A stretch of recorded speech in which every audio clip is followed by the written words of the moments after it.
All right, here we are at the bump out, and we're going to take on a project that I've been putting off forever. And I figured before winter comes, I should take care of that. And that's to get better footings for these piers here. They've been here forever, and I think they're just sitting on blocks that are yay big, and then the cinders on top of that. So the footers are just sinking into the dirt, or maybe dirt's coming up around it. Who knows? And they're a little off, kilter. So it'll be good to just take care of this and shore them up a bit. And I'll probably won't do a whole runner, but probably just blocks that are, at least 6-inch wider around the base, just so it's something more to sit on and have it leveled out and whatnot. So now I'm just trying to figure out how to support the bump out while I get rid of each section, because we have two timbers here, and I'm going to try to make them maybe longer ones, see if I have some longer ones, and then have them go all the way across, and then put another support in the middle there, so have 5 supports instead of just the 4. But yeah, I got to figure out how to get these supported so I can take them out and have enough room to put some footers in. So we'll see how that works out. So we'll get to work on that.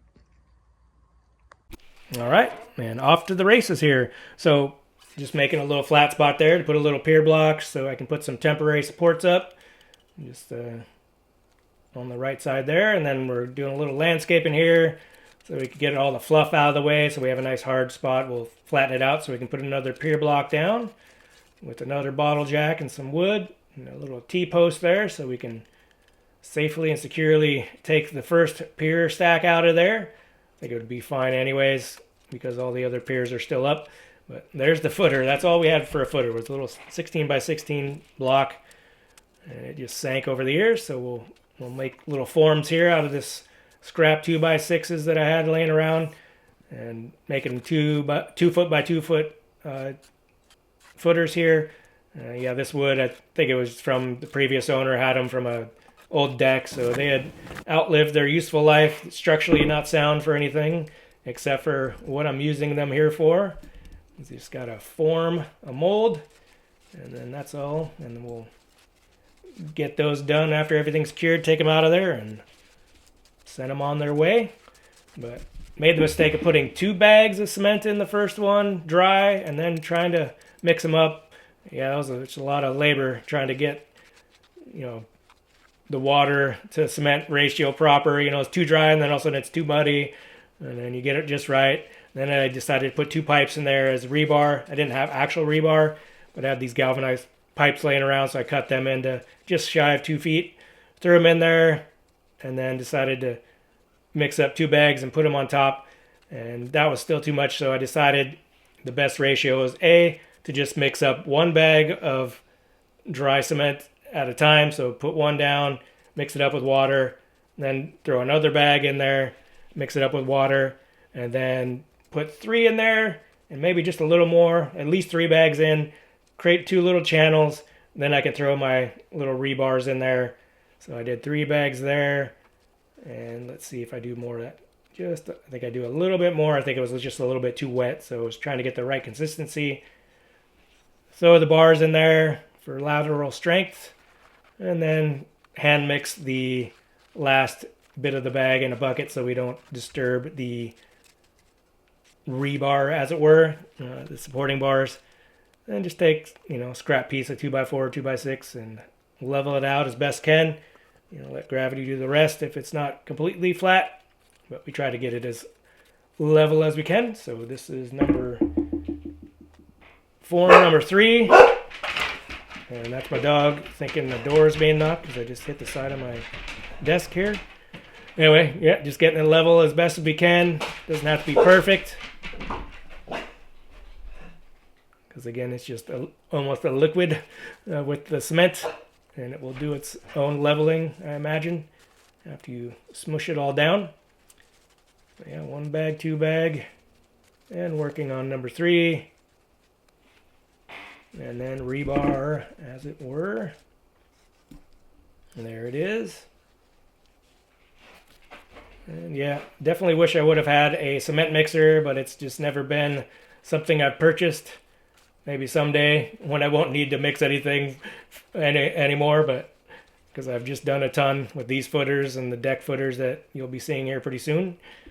But maybe when I do my sheds, we'll get a proper cement mixer. But yeah, here's, I think this is footer number 4, so we're getting on the last one. I did say at the start I wanted to do 5, and I don't really do 5 in the end. I don't do one in the middle, but there will be 5 stacks, but you'll see what I mean by that in a minute. But first, we're going to finish this last one up, but we're going to get a visit from the neighbor, the big Bailey dog. And my dogs are inside, but it's always a pleasure to see Bailey come up, and so she's going to get love from me as well. And I think I look up here, yep, because the dogs were whining because they were jealous. A, not being able to say hi to Bailey, and B, not being able to get love from Dad. But the neighbors up above us, they got a newish dog, a little dog, so they get a little nervous when they see my pitties out there. They're nice dogs, and they just want to go say hi, but understandable. And if I'm out front, I'll have the dogs out there, but back here, the dogs, I can't see them if they're out front, so they got to stay inside. Then here it was, I think I waited 2 weeks before I started stacking the cinders on there. I think I calculated it out, and it said it needed to be at least 10 days before I put any significant weight on them because of the thickness and width. But we did other projects in these 2 weeks, so it worked out just right. And so here we go with all 4. I had to buy a few more blocks and the capstones and whatnot, but we got her all done. And you'll see here that this is the new beam that I'm putting in there, and it's not as long as I wanted, but it goes all the way out to the rim joist here. I did it on both sides where they touch the outer rim joist, so that's an improvement from the last ones, but not perfect. And there's like a little gap in the middle of like a foot and a half, so one joist is free, but it's all good. A lot better than it was before, and it's just a bump out. So anyway, here you go. All right, we got the footers down, got the puppy in the sun, and yeah, got the piers all stacked up with a couple beams down below there. And if you can see here, there's kind of one in between here. I just thought the gap here was about 6 inches wider than I wanted it to be, so I had all these blocks, and so I just put it on a 16 by 16 on the dirt. Not the best, but that's what all these were on to begin with. And, you know, not proper sizing blocks there. So it's just helping. It's not, you know, the main one. So better than nothing, I suppose. And yeah, so we got all those done. Blocks are sitting a little bit farther on the piers this way than I wanted, but, well, after the fact type of thing.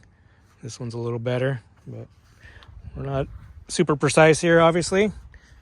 But they are a lot less janky than originally was there. So all right, now we'll finish doing some insulation with the foaming under here, get the vapor barrier over, get it all tightened up for the winter, and then hopefully we'll get a skirting here.